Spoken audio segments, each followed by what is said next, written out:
ఈ రోజున విజయవాడ ధర్నా చౌక్లో రాష్ట్ర వ్యాప్తంగా ఉన్నటువంటి 2003 డిఎస్సి ఉపాధ్యాయులు ఓల్డ్ పెన్షన్ స్కీమ్ కోసం ఇవాళ పెద్ద ఎత్తున ధర్నా చేస్తున్నారు. వాళ్ళ సంఘీభావంగా ఒక మాజీ ఎమ్మెల్సీగా ఇవాళ నేను రావటం, వాళ్ళతో మాట్లాడటం కూడా జరిగింది. మన రాష్ట్రంలో 1/9/2004 నుంచి కేంద్ర ప్రభుత్వ ఉద్యోగుల కోసం 1/1/2004 నుంచి డిఎస్సి సిపిఎస్ని అమలు పరచడం జరిగింది.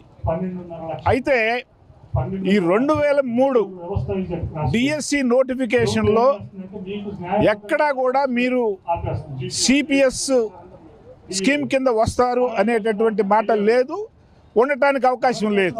ఎందుకంటే 2004లో సిపిఎస్ని అటు రాష్ట్ర ప్రభుత్వాలు ఇటు కేంద్ర ప్రభుత్వం అమలు పరిచింది గనక ఒక నోటిఫికేషన్ ఇచ్చిన తర్వాత మొత్తం ప్రాసెస్ సంవత్సరం కంటే ఎక్కువ పట్టడానికి వీల్లేదు.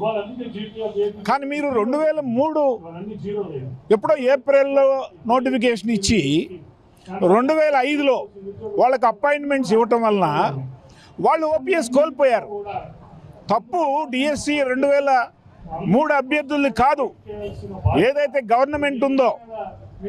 అంటే ఇంత డిలే చేసి వాళ్ళకి లేట్గా అపాయింట్మెంట్ ఆర్డర్స్ ఇవ్వటం వలన వీళ్ళు కూడా సిపిఎస్ కింద వచ్చారు అని చెప్పని ప్రభుత్వాలు చెప్పటం అన్యాయం అని చెప్పని నేను అనుకుంటున్నా. అందుకని ఈ అన్యాయాన్ని గుర్తించినటువంటి కేంద్ర ప్రభుత్వం మెమో 57 తీసుకొచ్చి సుప్రీంకోర్టులో పిల్లేసిన తర్వాత సుప్రీంకోర్టు ఆర్డర్ ప్రకారంగా ఎవరైతే కేంద్ర ప్రభుత్వ ఉద్యోగులు 1/1/2004 ముందు అది రిటర్న్ టెస్ట్ కావచ్చు, ఇంటర్వ్యూ కావచ్చు. మన రాష్ట్రంలో డిఎస్సి అభ్యర్థులకి కేవలం రిటర్న్ టెస్ట్ మాత్రమే ఉంది. ఇంతకు ముందు ఉండేది ఇంటర్వ్యూ, తర్వాత ఇంటర్వ్యూ తీసేశారు. ఆ ప్రాసెస్ అంతా అయిపోయి, అంటే ఎగ్జామినేషన్ అయిపోయి అభ్యర్థులు ఎవరు విజయం సాధించారో కూడా ప్రకటించడం జరిగింది.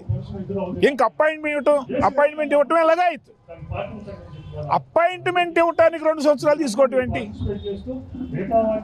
What ailed you? ఎందుకు అపాయింట్మెంట్ ఇవ్వలేదు? తప్పు మాది కాదు, మేము కాదు చేసింది తప్పు చేసింది గవర్నమెంట్.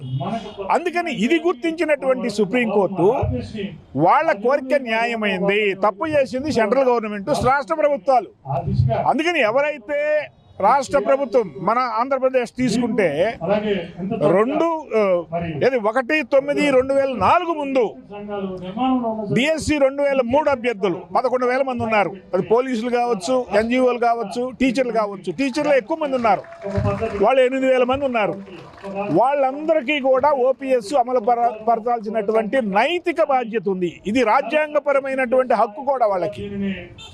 అందుకని ఇవాళ ఇంత పెద్ద ఎత్తున ఇంతకుముందు జిల్లాల్లో జరిగింది ధర్నా.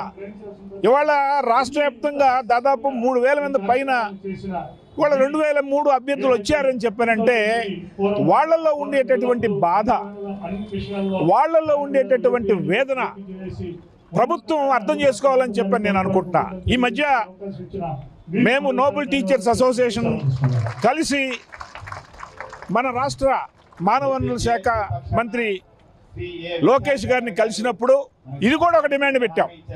ఖచ్చితంగా ఈ డిమాండ్ని మనం పరిశీలిద్దామని చెప్పని కూడా ఆయన అన్నారు. నా యొక్క డిమాండ్ ఏంటంటే, నా యొక్క విన్నపం ఏంటంటే, మీ ద్వారా రాష్ట్ర ప్రభుత్వం ఎంత త్వరగా ఈ డిమాండ్ని తీసుకొని అమలు పరిస్తే అంత మంచి 2003 డిఎస్సి అభ్యర్థులకి జరుగుతుంది. కాబట్టి త్వరగా వీళ్ళకి అనుకూలంగా నిర్ణయం తీసుకొని 2003 డిఎస్సి అభ్యర్థులకి ఇమ్మీడియట్గా ఓపీఎస్ అమలుపరచాలని చెప్పని. ఎందుకంటే మిగతా వాళ్ళకు సంబంధించి అది ఒక పెద్ద ఇష్యూ, దాని సంగతి తర్వాత చూసుకోండి. కానీ ఇమీడియట్గా 2003 డిఎస్సి అభ్యర్థులకి మీరు ఓపీఎస్ అమలు పరచాలని చెప్పని నేను డిమాండ్ చేస్తాను.